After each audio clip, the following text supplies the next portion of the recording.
from WrestleMania till now, awesome height of exposure for Daniel Bryan. Yeah. And his awesome moment.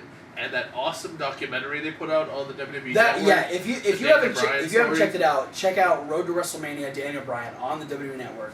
Fantastic work. Like, it's just over an hour long, but it's worth every minute of it. It really documents how much importance WWE feels about Daniel Bryan now. They realize that he is important to their product, and there's no bias. They establish where he came from. They do so much good for Daniel Bryan. Absolutely. And it's that untimely bit where Daniel Bryan gives so much of himself in all the matches that he's in to find out that Daniel Bryan gets himself injured and needs to have neck surgery. Yeah. Height of his career, everything since has really, even the Extreme Rules match against Kane, everything since was really felt like a decline and felt like an afterthought. Like, he wrestled Kane, not because Kane was the guy that he should wrestle next, because every other star was busy. Yeah, when they announced that he was going to go against Kane, like, part of me wanted it to make sense, but it didn't. Yeah. Why? It should have, and what screws it over is corporate Kane. But it should have because they have history as Team Hell now.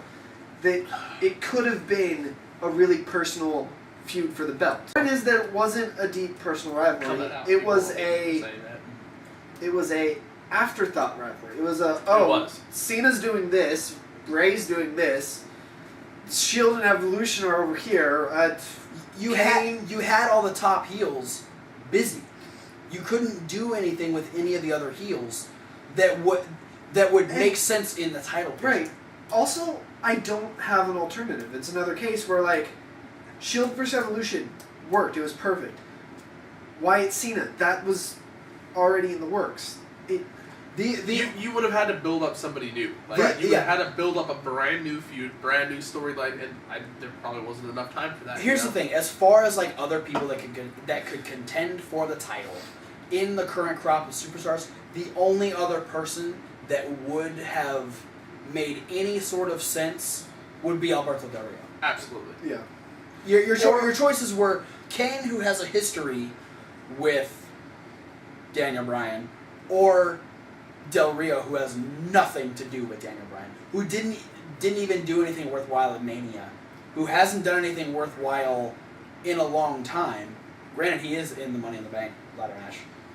Do something cool, Del Rio. We want to believe in you. Yeah, I like Del Rio, but it wouldn't have made sense to put him against Daniel Bryan.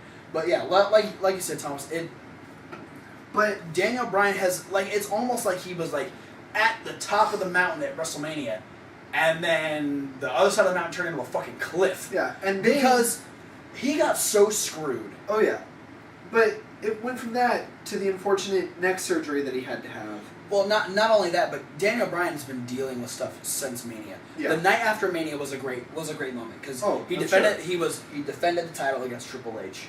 The Shield came out, helped him, and he had that. But almost the second WrestleMania. That week was a great week because he had Mania. Then Monday he had an awesome showing and teamed with the Shield. That Friday he got married to Brie Bella. That Saturday he had the night after being married to Brie Bella.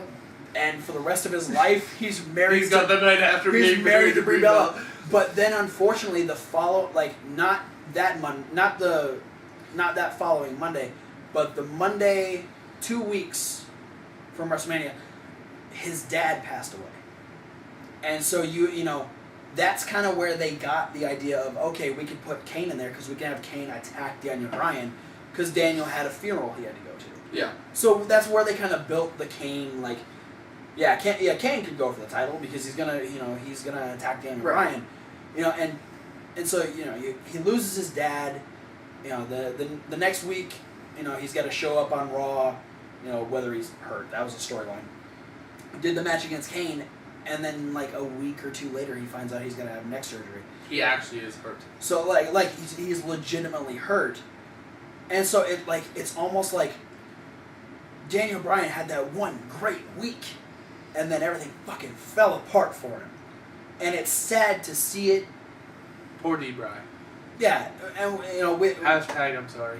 We hope to see him back really soon because we've been wanting him to be champion. WWE needs you right now. Oh yeah. The one thing I will say is obviously I don't want to say, oh, it's great that he's hurt, but it kind of works for the storyline. It does. Because the Authority's been trying every way they possibly can to keep the title off of Daniel Bryan. So now they're putting the blame on him, saying that he tries too hard, he's been doing all this stuff, he's been pushing himself, and now he's hurt himself. This just proves how professional Daniel Bryan is, because he even chooses to get injured at the opportune moment to push a storyline. Well, this is how dedicated he is to his job. Let figure this in, is that, WWE had that moment where Daniel Bryan gets to have his shine. Yeah. At the Mania, the night after Mania. And, I really feel like they didn't have much of a plan going on after that. Yeah. For Daniel Bryan. This gives them, I think, a new direction to move Daniel Bryan in. Yeah. When he comes back from his neck surgery, guess what? We get to relive the WrestleMania moment all over again. And we get to have Daniel Bryan come in and go back for the belt. And, that gives a direction for Daniel Bryan when he comes back. Because, let's face it, they didn't have a direction for Daniel Bryan going post-Mania. Yeah. Here they finally have something. Now Bryan can go back for the belt. Please put the belt on Seth Rollins for him to come back. Here is my... I'm going to say that they're going to make this a year-long storyline, and he's finally going to win and keep the title at SummerSlam. He's been trying since SummerSlam of last year. He's going to finally win it this year at SummerSlam and keep it. Let's do it. Granted, we're only going to have a transitional champion in whoever wins at Money in the Bank. That's why I don't want it Disney. to be Roman Reigns or Bray Wyatt, because I don't want them to be the transitional champion. I agree. One more Back off to the tangent indie bit, going back to May. You Only Live Twice. Oh boy. Chikara's pay-per-view. And did they ever return in typical Chikara fashion? 3 trios matches. The trios match, the calling card of the Chikara show. Yeah. The trios match, the 4 versus 4, the 5 versus 5. That multi-man tag team match with the Lucha Tag rules. That is like where Chikara thrives. I mean, they do a whole weekend of just those matches. So, you got King of Trios coming back. That's exactly what Chikara needed. Absolutely. Like, the only way they could have topped their return was announcing that they were going to do a King of Trios tournament. Yeah, and, beyond a shadow of a doubt. And you had 3 great trios matches happen at You Only Live Twice. Oh, absolutely. Quality versus Quality Extreme Force. You had the BDK against, which was the return of Tursis, which I freaked out. He lost his mind. Yeah, he yelled Tursis and it scared me. Against the Spectral Envoy and the Sid Bodie in the Auditorium versus the Batiri. You had a great 4 corners tag team match. Pieces of Hate, the Kikido, the Throwbacks, and 3.0. Yeah, that's right. And then bringing in brand new characters to Chikara. Debuting Juan Francisco de Coronado and smooth sailing Ashley Remington. Yeah, I'm still on the fence about that guy. I'm still not sure. All for a guy who gives the people he beats gift baskets. But yeah, I mean, so much excitement for me on that day. The announcement that Mike Quackenbush, no longer an active competitor, is the new director of fun. For Chikara. The new guy who's going to book the matches, make everything awesome. And then there was a phenomenal singles match between Jimmy Jacobs and Archibald Peck. And to top it all off, the main event, the rematch, 1 year in the making, Eddie Kingston versus Icarus. So much drama, so much anticipation for that match. Icarus's new ring gear was awesome. That is one of the coolest ring gear I've ever seen.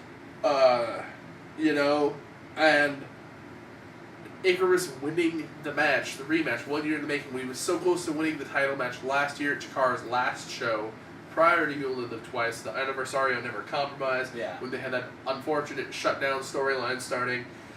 And it was such that feel-good moment because Icarus was about to win, they cut that show down, and then Icarus gets his win, gets the title win, albeit with a concussion. Yeah, granted, that was one thing about the match. You only live twice. So we had that talk where it was awesome to see the return of Chikara, but it almost felt like people were going too hard. Yeah. Trying to make such a big impact that parts of the show seemed to lack that regular Chikara intensity, but didn't take away from the show. Yeah. The show itself was great. The show was amazing. Especially Green Ant debuting his new Silver Ant gear. Now Silver Ant. And a Sail Ant now becoming Worker Ant too. We also got a quick, very brief appearance from Kid Cyclone, Creator Wrestler 2, and Equinox 3. Ah, yes. Yeah, the new kids on the block. Yeah, which I'm excited to see what they do in the future. Yeah.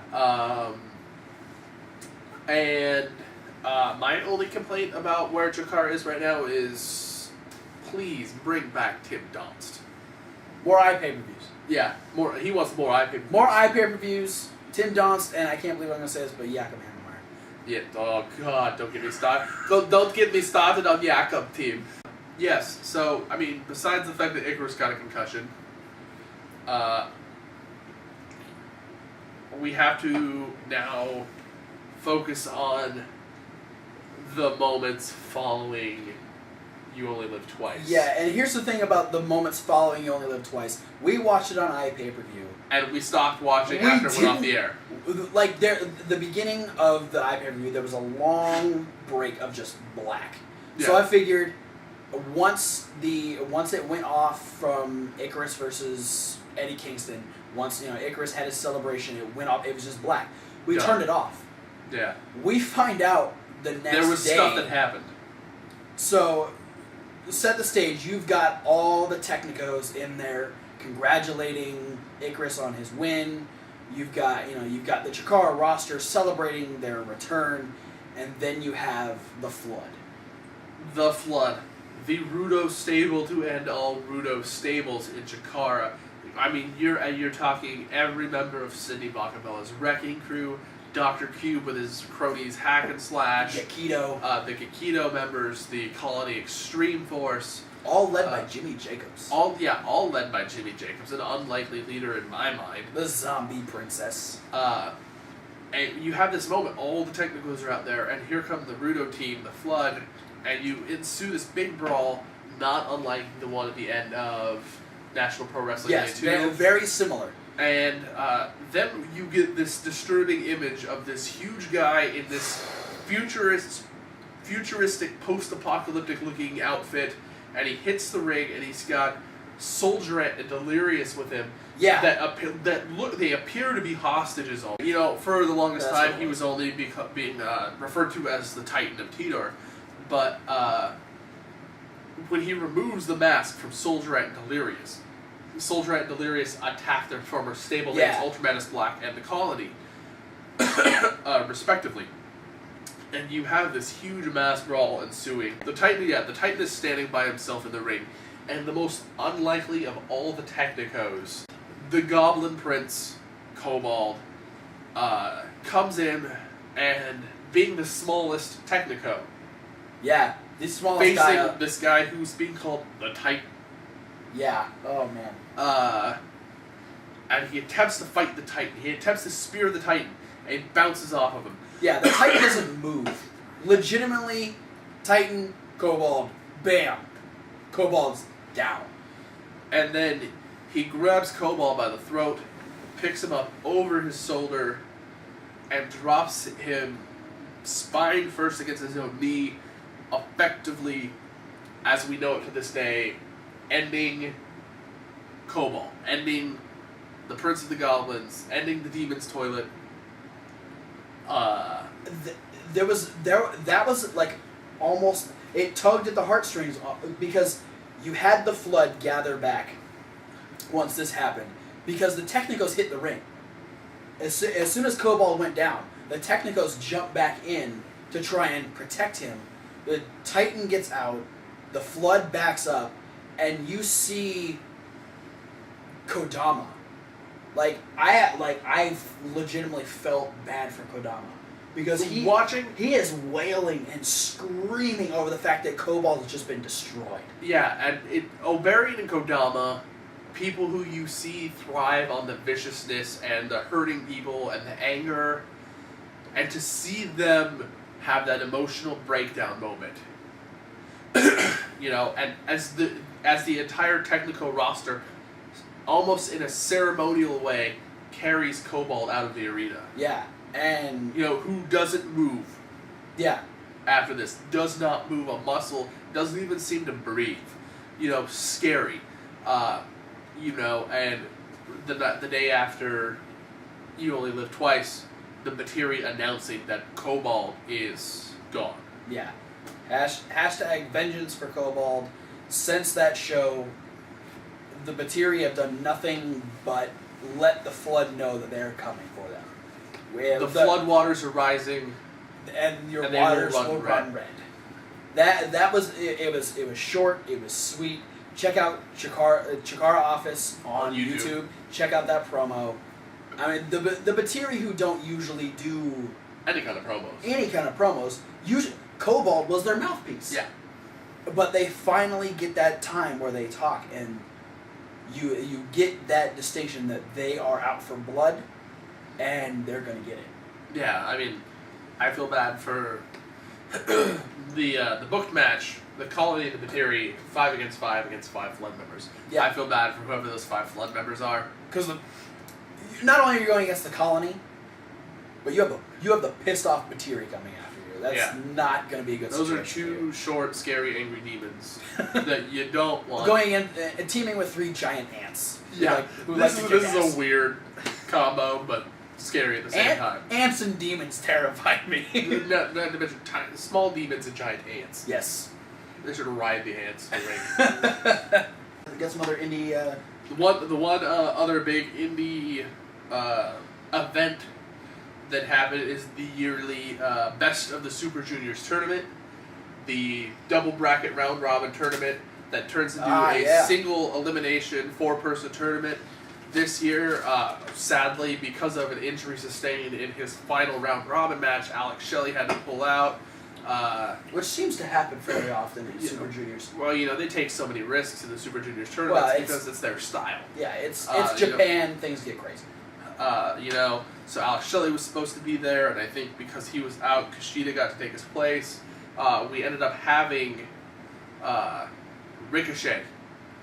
Ricochet, after beating Johnny Gargano in April for the Open the Freedom Gate Championship, gets to take home the Best of the Super Juniors tournament win. And this is a big deal because, I no American gimmick guy has ever won, to my knowledge. I mean, correct me if I'm wrong. I've done research on this, but I could be wrong. Has ever won Best of the Super Juniors tournament. And putting him on that list, that list of such high caliber people, as a guy who was, for years has been called one of the best high flyers and best workers in Japan. Kota Ibushi has won. Prince Devitt, who recently got signed by WWE. Milano Collection AT. Tiger Mask 4 won it. Koji Kanemoto's won. Pegasus Kid, who's Chris Benoit. Black Tiger 2, who was Eddie Guerrero. Both of these guys have won the tournament. Jushin Liger's won it 3 times. I mean, that's Jushin freaking Liger. And for him to be able to add his name to a list of variable legends in the wrestling, not just mainstream wrestling, but overseas and all over the world. These guys are known. And for him to be the first, person representing America to go over do it, big step. And just to do it in general, no matter who you are, that's such a huge deal. To win the Best of the Super Juniors. It's something that is, it's a great honor to have this win to have this title of the best of the Super Juniors to be bestowed upon you. And no more deserving of a human being than Ricochet to get this year a standout year for you. Ricochet, So, congratulations on your Yeah. Open the Freedom Gate Championship win. Congratulations on winning the best of the Super Juniors. Awesome job. That's it for indie events Okay. that have happened. The last note I want to hit on in the indies is something that I plan on doing for each one of our shows, or maybe as a once a month thing, so I don't bug them too much. But I am connected to a lot of indie wrestlers on Facebook and on Twitter, and I like to send out a questionnaire to them that I'll be doing for as often as I can without feeling like I'm being overbearing. Is asking a question, and then interesting little questions that you guys would probably be interested in, and getting their answers to report back to you. Something I can do with the help of social media. And the question I asked for this show is, what, in your opinion, is the worst mistake a promoter could make? So one of the first responses I got was from Tim Donst. Former Chikara wrestler, known as the Mat Wrestling Machine. Tim Donst says promoters often will book for themselves rather than the fans. Promoters, and this is the thing, I could see if I was a promoter, I might be at fault for doing such a thing, but creating your own dream match. Booking a match that you want to see, even if maybe it's not exactly what the fans want. Cobalt. I asked this question prior to You Only Live Twice happening. Hashtag vengeance for Cobalt. And his response was not marketing to the right audience. He was referring to shows that he's been on where, advertisement as family-friendly shows, bringing your kids, and then having something kind of racy or edgy go on that might not be considered family-friendly. That's the best way to lose fans like that. Versus a show where you're saying, this is going to be the most intense, action-packed, violent show that you'll ever see, and then the whole show's just kind of lackluster or just all pure wrestling or goofy stuff that's happening. Not marketing to the right audience. False advertising. Having way too much kiddie action going on in a show where you're like, this is going to be awesome, versus, having some edgy, risque kind of things happen when you're saying, this is a family-friendly show, bring your kids, come on down. And none of these things are necessarily a problem. Having a kiddie show isn't a problem. Having an extremely violent show isn't a problem. But it is when you're putting it for the wrong people. Darren Corbin. Love Darren Corbin. Darren Corbin is awesome. Love AC/DC. And fellow Ginger. His answer was Seen a ginger fellow. Absolutely. Not enough advertising, says Darren Corbin. And I find this to be true. I find this where I'm friends with a lot of other indie wrestlers on Facebook, and I follow a lot of indie promotions on Facebook, and I get a lot of things where I see an advertisement for a show, but I only see it pop up the day before the show happens. Or I go around town, like in Portland, we have a couple indie promotions, and I see very, very little advertisement for the indie promotions. The only people who I see promoting the indie promotions are the wrestlers. Yeah. And it's not the wrestler's job to promote the promotion. The wrestlers bring you to the promotion. The promoters, what's the name of the promoter? Yeah. The promoter needs to promote. Yeah, you advertise. You can't have that title and not do what your job entails. Absolutely. So not enough advertising. Come on, guys. Get newspaper slots. Get little cable access commercials. Post flyers in as many places as you possibly can. Get your Facebook event invites out as soon as you know a show's going to happen. I don't care if you don't even know a single match that's been booked.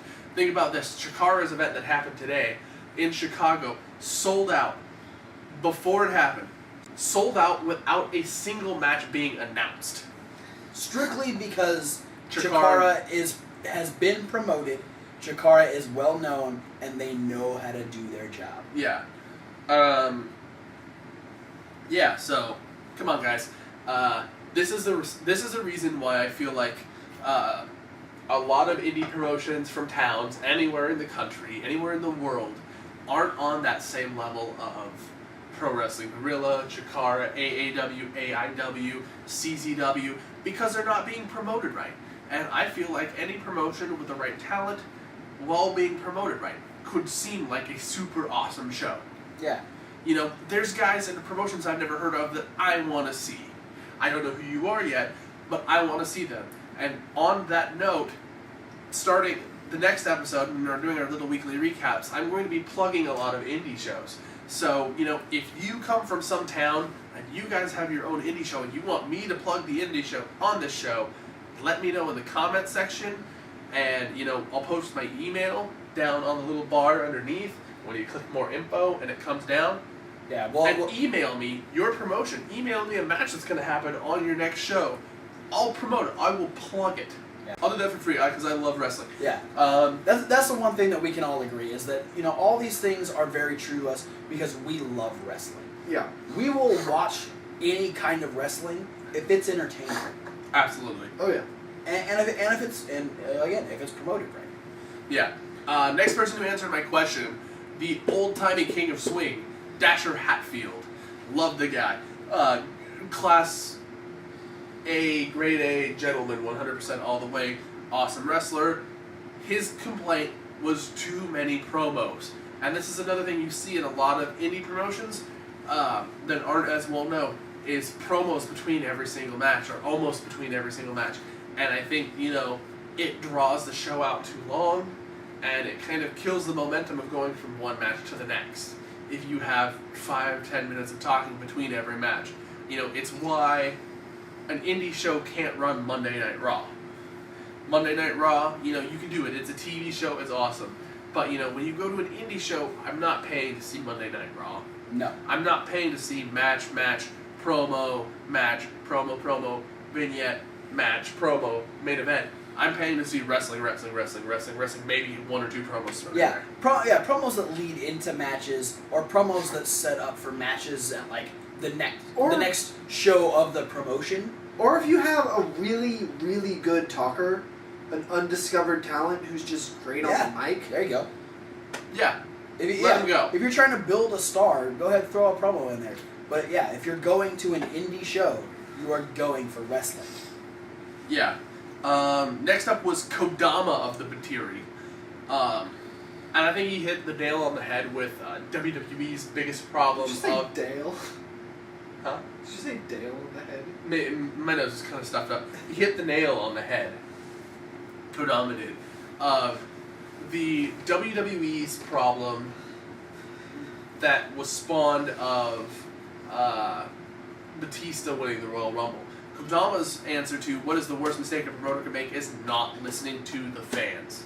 But yeah, I mean, if you're watching the show, you're a fan of wrestling. You're a fan because you enjoy watching things. And obviously, you know, we touched on this earlier.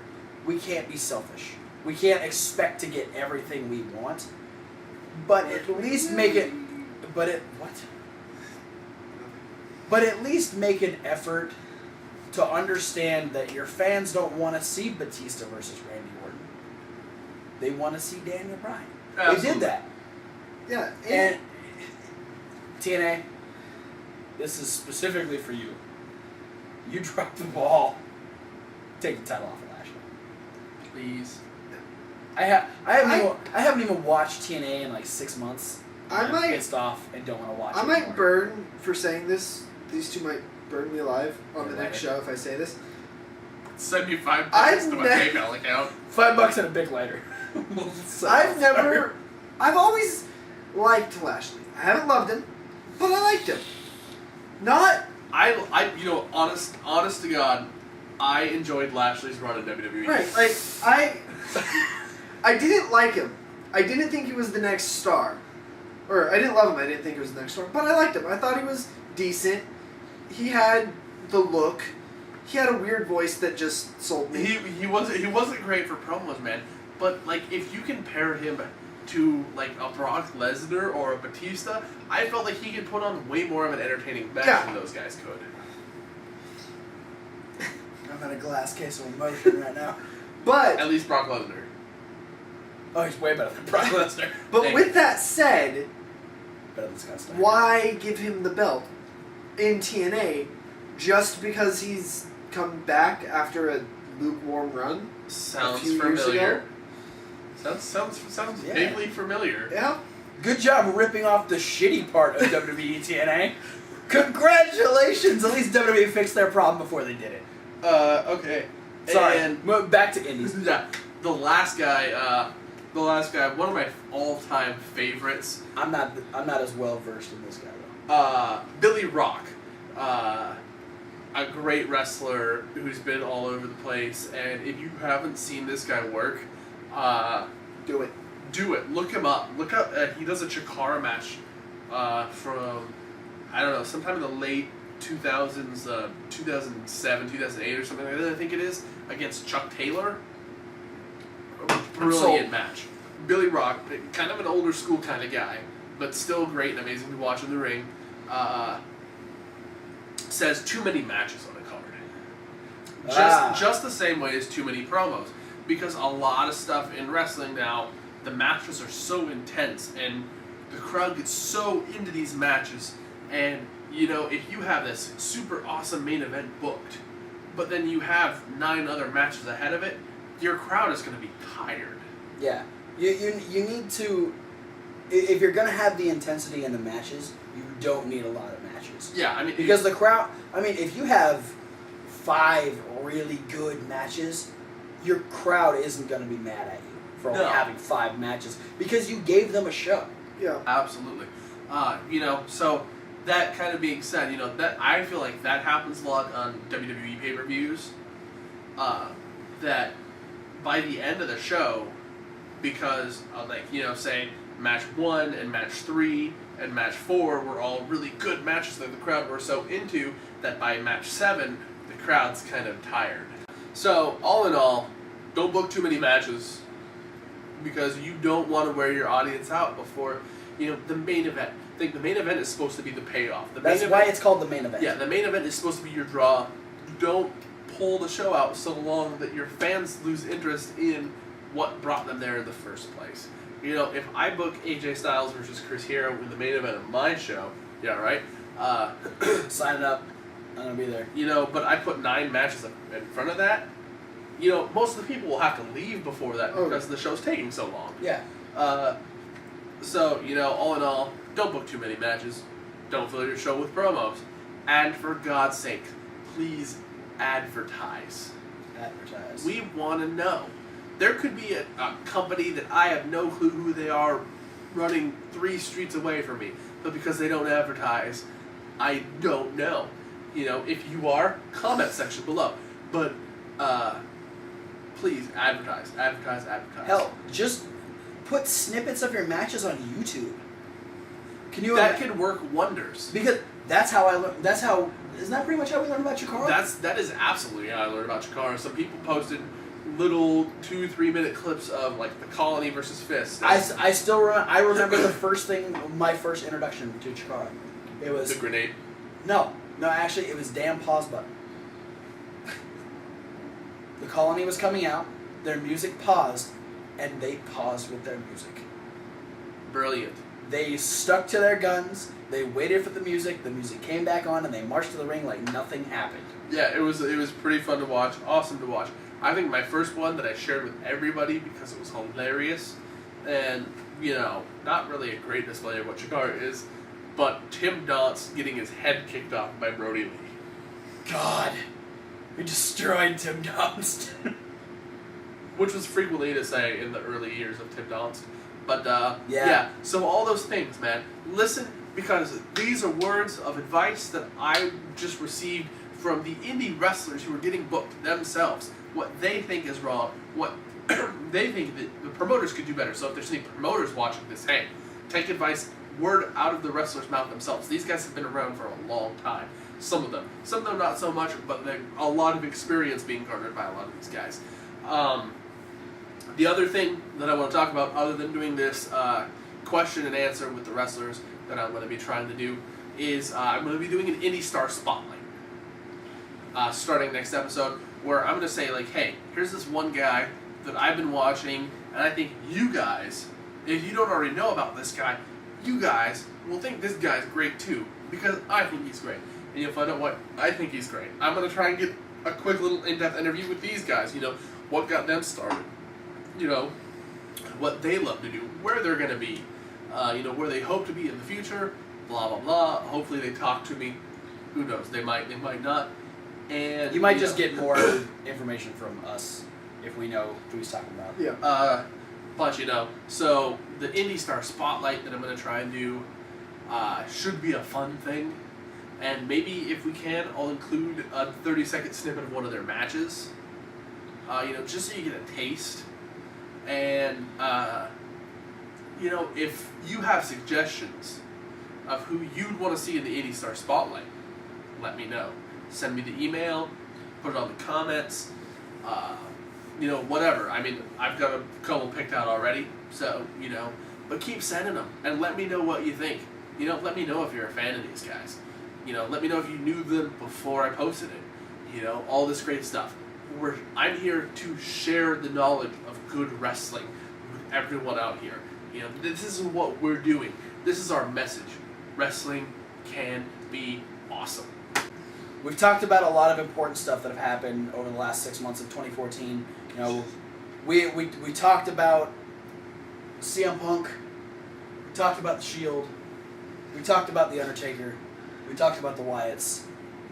Probably one of the biggest things, if not the biggest thing that's happened this year, is the death of the Ultimate Warrior. Yes.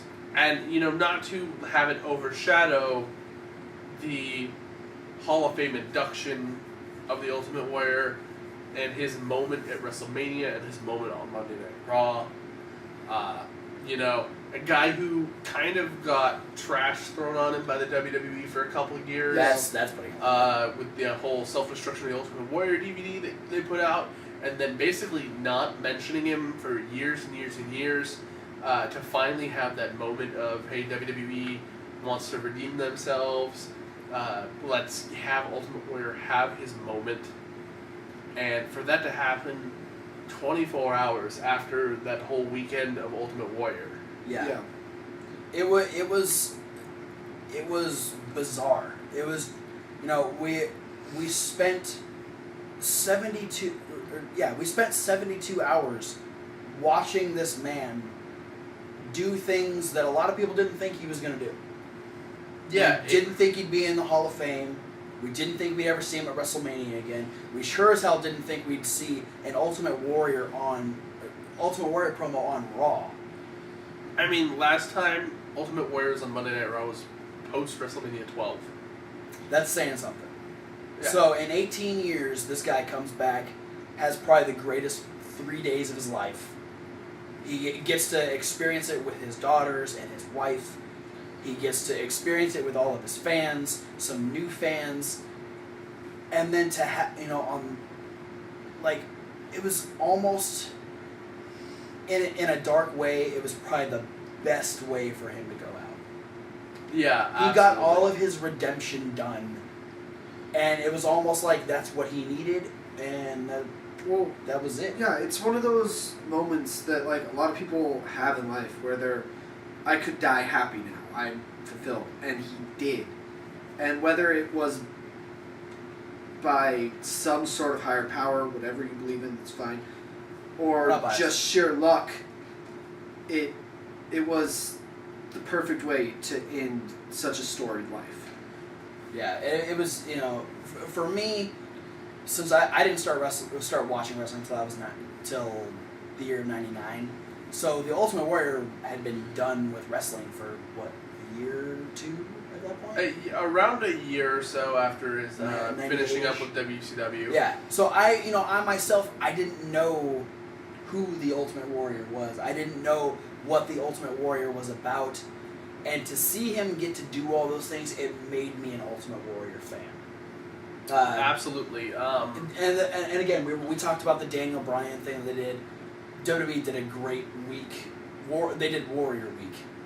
Once they learned that he passed. I know. So yeah, obviously, a lot of great things have happened this year. A lot of really sad things. Losing the Ultimate Warrior. We saw the ending of the streak. It's been an interesting year in wrestling, and honestly, we're trying to give you as much information as we can get between the three of us. An even better way to stay up to date with the world of wrestling is through podcasts. The Art of Wrestling podcast. Okay. The Art of Wrestling, Colt Cabana's podcast, been around for what, 3 years now? About 3 years. 3 years. It's for indie wrestling fans, and it's for fans of. I more so say it's for fans of stories. Yeah. If you like to hear about people's weird or cool or tragic life experiences, this is an awesome podcast for you. Absolutely. Because you get hit with stories every week from people from way different walks of life. Yeah, and just to name a few, you get indie stars like AJ Styles, you get Chris Hero, and you get one of the biggest names he talked about, Ricochet. Absolutely. All of these people have been on the podcast, and not only that, but not only do you get today's stars, but you get stars like most recently he's had Bushwhacker Luke, He's had Rip Rogers, he's had Bruno Sammartino on his podcast. Colt Cabana does podcasts with all walks of wrestling life. You have ever been prominent, if you've been friends with Colt Cabana, Yeah. ever, you probably end up on this podcast. Great segue there. He's also had Stone Cold Steve Austin on his podcast. And great twist into that story, Stone Cold has also had Colt Cabana on his podcast. So, and the thing about the Steve Austin Show, you can find this on podcast1.com. You can also download it on iTunes. All of these podcasts are available on iTunes. But the Steve Austin Show is good for all walks of life. It's good for wrestling fans. It's good for UFC fans. It's good for fans of music. It's good for fans of random shit. Could have worded it way funny. The Steve Austin Show literally has something for everyone. As far as wrestling fan goes, there are podcasts with Paul Heyman, John Cena, and Eric Bischoff. So you get some of the boo, yay, boo. So you get the John Cena one was actually pretty good. I believe it. Cena's a great guy. He went to Raw a few months ago, and he talked to, in succession, he's got 3 different podcasts. He talked to Zeb Coulter, he talked to John Cena, and he talked to The Big Show. At WrestleMania, he got to talk to Paul Heyman. He got to talk to Lita. He has like a 3-parter with Eric Bischoff. Aside from wrestling fans, UFC fans, you can hear podcasts from Stephan Bonner, Chael Sonnen, and Josh Barnett. You got some top UFC stars that talk to Stone Cold. Most recently, he hasn't done a lot of the UFC stars or like music stars. He's done for music stars. He's done podcasts with the Los Lonely Boys. Nice. He's great friends with the Los Lonely Boys. So you get different things. Most recently, he's done Just Incredible. He's got very different things that happen, and you get a lot of random. If there is ever a time where random shit is funny, it's when it comes out of the mouth of Stone Cold Steve Austin. Another really good podcast that's on Podcast One is Talk Is Jericho. Obviously, hosted by the great Chris Jericho, former star of WCW, ECW, WWE, and my personal favorite person in the world. He loves Chris Jericho. Not only that, not only is he a great wrestling star, but we all like Fozzy. And because Jericho is so prominent in not only the world of wrestling but the world of music, you get if you're going for the wrestling fans, you can get Cesaro, you can get Rey Mysterio, where he talks about not only the death of Eddie Guerrero but the death of Chris Benoit, which is, to hear from the point of view of Rey Mysterio, is a very interesting journey. A guy who's was very close to both Eddie and Chris. Yeah, exactly. And you can get a most recent, I think it was just after WrestleMania, you get a podcast with Daniel Bryan, the new WWE World Heavyweight Champion at the time. And most recently, he did a podcast with the recently released Drew McIntyre. And Drew McIntyre talks about, how he got the news, how he handled the news of his release. I haven't listened to that one yet, but I'm sure if it's like the rest of Talk is Jericho podcast. It's going to be a good one. Please take me out. So, like I said, not only is he big in the world of wrestling, but he's big in the world of music. You get M. Shadows from Avenged Sevenfold. You get Zach Wilde, the guitarist and lead frontman of Black Label Society, the guitarist for Ozzy, and you get one of the biggest rock stars, part of the Big Four, lead frontman of Megadeth, Dave Mustaine. All really good podcasts. Like I said, you can find Talk is Jericho and the Steve Austin Show at podcast1.com. Also, 2 podcasts that I haven't got a chance to check out there, 2 more wrestling podcasts. The Ross Report by good old JR, and Piper's Pit. Roddy Piper now is a podcast. Piper's Pit's fairly new. I haven't checked these out. I am kind of excited to see what happens because we all know Piper's kind of a loose cannon. Yeah, I haven't got a chance to check those ones out yet, but I'm definitely interested to see. We'll have Dean Ambrose on. That would be so much insanity. Also, another thing on the side note, if you haven't watched it, Legends House, if you don't have the WWE Network. Speaking of Roddy Piper. If you don't have the WWE Network, get the WWE Network to watch Legends House. If you don't strictly for Legends House. Shit's funny. If you can't get the WWE Network because you're out of the United States, move to the United States and get the our next couple episodes will obviously just be the week of wrestling, maybe a few little side things. If you've got ideas, stuff that you want to see us talk about, stuff you want us to discuss, leave it down in the comments section. We'll be posting our Facebook pages. We'll be posting our Twitters. If you want to get at us, let us know what you think. Give us feedback on how you feel we did on the show. poorly. Be respectful, because I don't want to have to ban people when we just started a show. We respond way better to constructive criticism than negative feedback. Also, I take things really personally. And don't comment first. That's stupid. I will delete you. I take that most personally. Yeah, if you're first, I don't give a fuck. Sorry, if you comment first, you're wrong. Because we put up the video and we've been commenting all day. Yeah, that's true. We commented first. We commented for 4 fucking hours. You have no idea how much we've commented on this video. We commented first, second, and third in no particular order. So you guys are all tied for fourth and below. Yeah. But we do appreciate creative criticism, constructive criticism. Creative criticism? Creative criticism. Creative criticism and constructive criticism are both creative, constructive criticism. I mean, if you want to draw your criticism in multiple Crayola colors, do it. Do it. If you want to make an appearance on our show, that might be difficult. This is a direct message to Bryce Remsburg. Okay. Yes. You did. You spoke to Bryce Remsburg. If you want to make an appearance on our video, and Dasher Hatfield, right? Didn't Dasher say that? Maybe I don't remember now. No, I had a dream that Dasher Hatfield was a guest on. Yeah. Craziest. I'm gonna leave this in. Craziest thing. I had a dream when we were talking about getting the show started that we were setting up the show and my doorbell rang and I opened the door and there was a bright heavenly light and it went and it was Dasher Hatfield and he was a guest on FTW, which it was awesome. That'd be a great thing. Maybe if you guys like what we're doing, and we can get so popular that we could have a dude or chick from the wrestling world come be a guest on our show, more than welcome. Fantasy Warfare. Something we're gonna also be doing along with all our weekly segments. Fantasy Warfare. This shouldn't be in this segment because we've been going too long anyway. But Fantasy Warfare, what the hell? We're all wearing the shirts.